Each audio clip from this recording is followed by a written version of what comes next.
Hello दोस्तों, मैं आपकी राधिका एक सुंदर सा गीत लाई हूँ।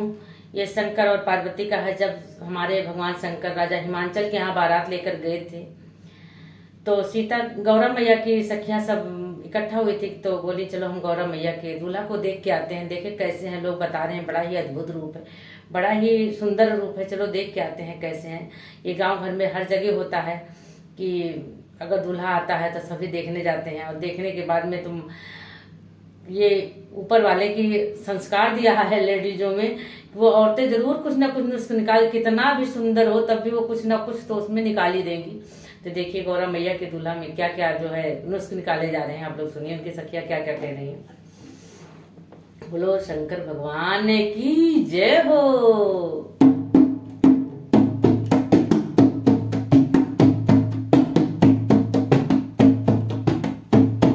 चलो री सखी देख आए गौरा के सैया, चलो री सखी देख आए गौरा के सैया, गौरा के सैया, गौरा के सजना, गौरा के यहाँ गौरा के सजना, चलो री सखी देख आए गौरा सैया, चलो री सखी देख आए गौरा के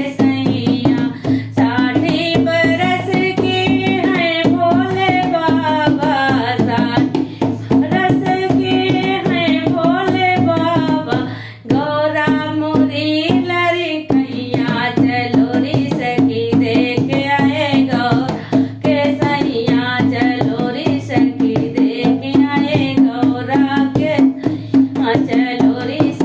देख आए गौरा के सैया, गौरा के सैया, गौरा के सैया, चलो री सखी देख आए गौरा के सैया, चलो री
देख आए गौरा के सैया। तो देखिए और क्या कह रही है सखियां। अद्भुत उनके संग में बराती, अद्भुत उनके संग में बराती, भूकर सनिचर भूतैया, चलो री सखी देख गौरा के सैया, चलो री सखी देख आए गौरा के सैया, गौरा के सैया, गौरा के सजना, चलो री सखी देख आए गौरा के सैया, लोरी सखी देख आए गौरा के सैया। रूप देख के गौरा डर गई, रूप देख के गौरा डर गई, हाथों से छुटी फूल डलिया, चलो री सखी देख आए गौरा के सैया, सखी देख आए गौरा के सैया, चलो री सखी देख आए गौरा के सैया।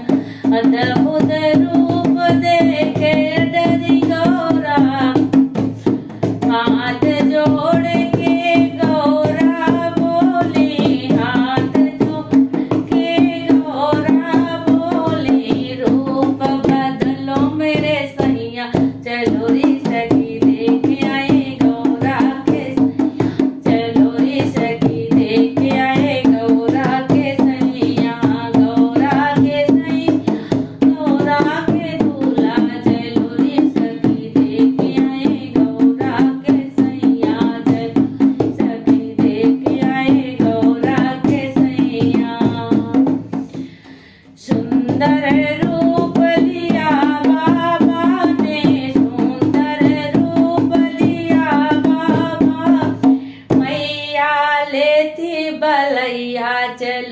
सकी देख आए गौरा